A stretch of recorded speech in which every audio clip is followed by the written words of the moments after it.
Hi everyone, welcome back. Section 82 of Sambhavapar continued. Vaishampayan said, Yayati then, on returning to his capital, which was like unto the city of Indra, entered his inner apartments and established there his bride Devyani. And the monarch, directed by Devyani, established Vishwaparvan's daughter Sharmishta in a mansion specially erected near the artificial woods of Ashokas in his gardens.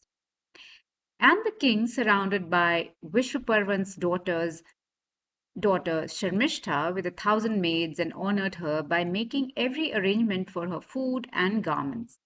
But it was with Devyani that a royal son of Nahusha sported like a celestial for many years of joy and bliss. And when her season came, the fair Devyani conceived, and she brought forth her first child, a fine boy. And when 1,000 years had passed away, Vaishampayan's daughter Sharmishta, having attained to puberty, saw that her seasons had come. She became anxious and said to herself, My season hath arrived, and I have not yet chosen a husband. Oh, what hath happened? What should I do? How am I to obtain the fruition of my wishes? Devyani had become mother. My youth is doomed to pass away in vain. Shall I choose him also for my husband whom Devyani had chosen? This is indeed my resolve, that monarch should give me a son. Will not the virtuous one grant me a private interview? Vaishampayan continued. When Sharmishta was thus busy with her thoughts, the king, wandering listlessly, came to that very woods of Ashokas, and beholding Sharmishta before him, stood there in silence. Then Sharmishta, of sweet smiles, seeing the monarch before her with nobody to witness what might pass, approached him and said with joined palms, O son of Nahusha, no one can behold the ladies that dwell in the inner apartments of Soma, of Indra, of Vishnu, of Yama, of Varuna, and of thee. Thou knowest, O king, that I am both handsome and well born. I solicit thee, O king, my season hath arrived. See that I goeth not in vain. Yayati answered, Well do I know that honour of birth of thine, born as thou art in the proud race of the Danavas. Thou art also gifted with beauty. I do not indeed see even a speck of fault in thy feature. But Ushna commanded me, while I was united with Devyani, that never would Vishwaparvan's daughter he summoned to my bed. Sharmishta then said, It hath been said, O king, that it is not sinful to lie on the occasion of a joke, in respect of women sought to be enjoyed, on occasions of marriage, in peril of immediate death, and of the loss of one's whole fortune. Lying is excusable on these 5 occasions. O king, it is not true that he is fallen who speaks not the truth when asked. Both Devyani and myself have been called hither as companions to serve the same purpose. When, therefore, thou hast said that you wouldn't confine thyself to one amongst us, that would lie hasn't spoken. Yayati replied, A king should ever be a model in the eyes of his people. That monarch certainly meets with destruction who speaks an untruth. As for myself, I dare not speak an untruth even if the greatest loss threatens me. Sharmishta answered, O monarch, one may look upon her friend's husband as her own. One's friend's marriage is the same as one's own. Thou hast been chosen by my friend as her husband. Thou art as much my husband, therefore. Yayati then said, It is indeed my vow always to grant what one asketh. As thou askest me, tell me then what I am to do. Sharmishta then said, Absolve me, O king, from sin. Protect my virtue. Becoming a mother by thee, let me practice the highest virtue in this world. It is said, O king, that a wife, a slave, and a son can never earn wealth for themselves. What they earn always belongeth to him who oweth them. I am indeed the slave of Devyani. Thou art Devyani's master and lord. Thou art therefore, O king, my master and lord as much as Devyani's. I solicit thee, O fulfill my wishes. Vaishampayan continued. Thus addressed by Sharmishta, the monarch was persuaded into the truth of all she spoke. He therefore honored Sharmishta by protecting her virtue, and they passed some time together. And taking affectionate farewell of each other, they then parted, each returning to whence he or she had come. And it came to pass that Sharmishta's sweet smiles and fair eyebrows conceived in consequence of that connection of hers with the best of monarchs. And, O king, that lotus eyed lady then in due course of time brought forth a son of the splendor of a celestial child and of eyes like lotus petals. Section 83 continued. Sambhava Parv continued. Vaishampayan said, when Devyani of sweet smiles heard of the birth of this child, she became jealous. And O Bharata, Sharmishta became an object of her unpleasant reflections. And Devyani, repairing to her, addressed her thus: O thou of fair eyed brows, what sin is this thou hast committed by yielding to the influence of lust? Sharmishta replied, a certain rishi of virtuous soul and fully conversant with the Vedas came to me. Capable of granting boons, he was solicited by me to grant my wishes that were based on the considerations of virtue. O thou of sweet smiles, I would not seek the sinful fulfillment of my desires. I tell thee truly that this child of mine is by that rishi. Devyani answered, it is all right if that be the case, O timid one. But if the lineage, name, and family of that Brahman be known to thee, I shall like to hear them.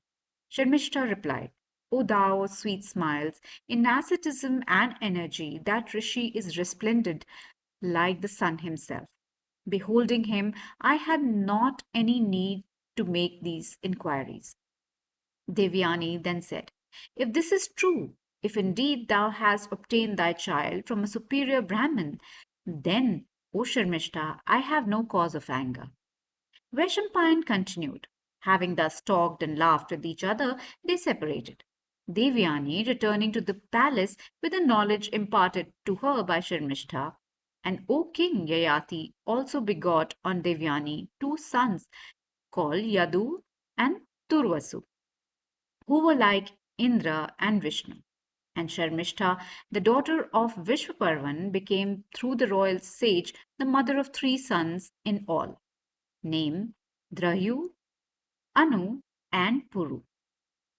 And O king, it so came to pass that one day Devyani of sweet smiles, accompanied by Yayati, went into a solitary part of the woods, in the king's extensive park, and there she saw three children of celestial beauty playing with perfect trustfulness. And Devyani asked in surprise, whose children are they, O king, who are so handsome and so like unto the children of the celestials? In splendor and beauty, they are like thee, I should think. Vaishampayan continued. And Devyani, without wanting for a reply from the king, asked the children themselves, ye children, what is your lineage? Who is your father? Answer me truly. I desire to know all. Those children then pointed at the king with their forefingers and spoke to Sharmishta as their mother. And having so said, the children approached the king to clasp his knee. But the king dared not caress them in the presence of Devyani. The boys then left the palace and made towards their mother, weeping in grief. And the king, at this conduct of the boys, became very much abashed.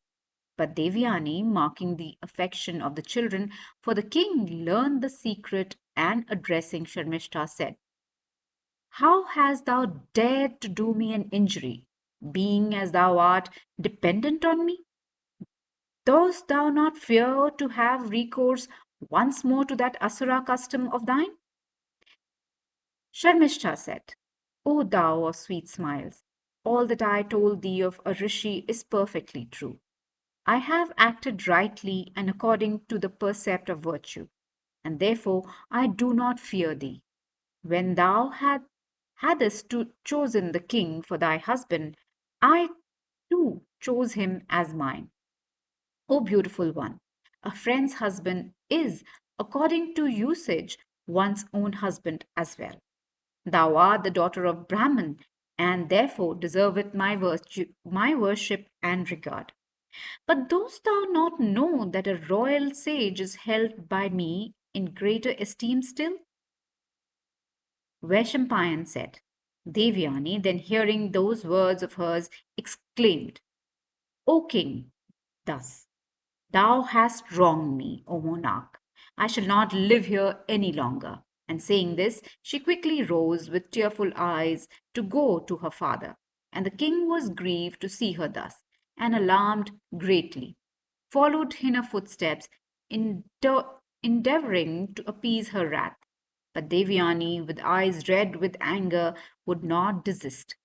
Speaking not a word to the king, with eyes bathed in tears, she soon reached the side of her father, Usna, the son of Kavi.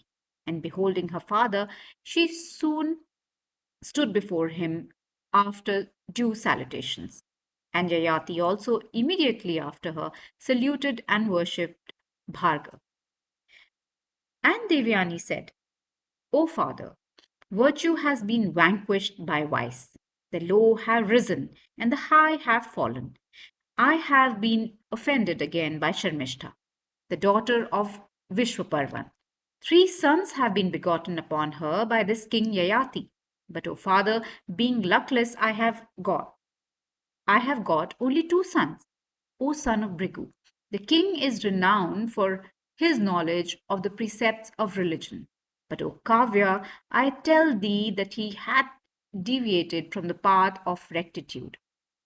Shukra, hearing all this, said, O monarch, since thou hast made wise thy beloved pursuit, though fully acquainted with the precepts of religion, invincible deceptitude shall paralyze thee.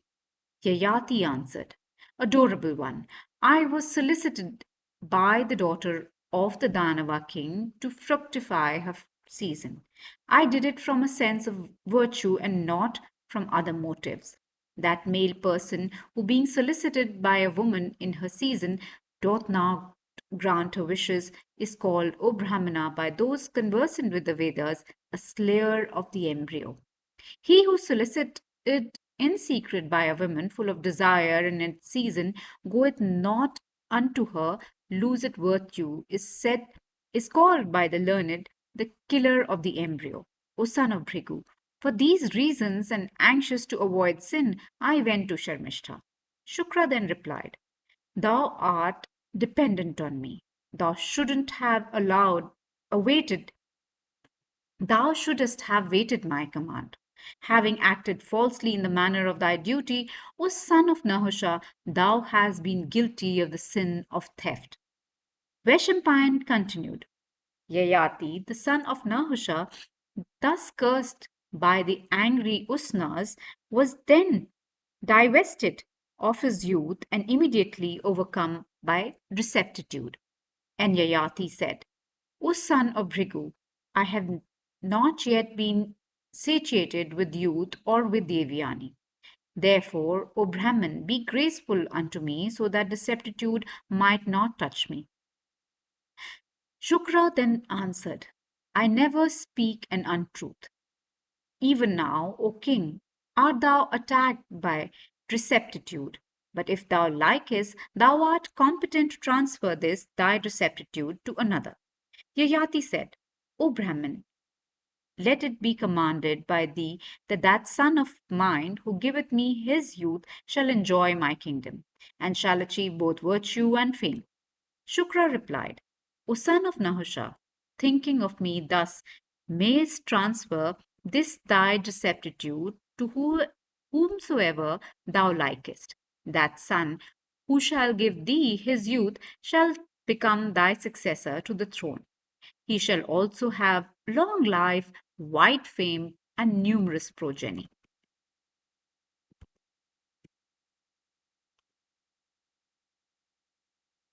With this, we come to an end to this section of Mahabharat. Until next time, this is your host, Madhulika Rajahan, signing off. Stay healthy always. Narayan Narayan.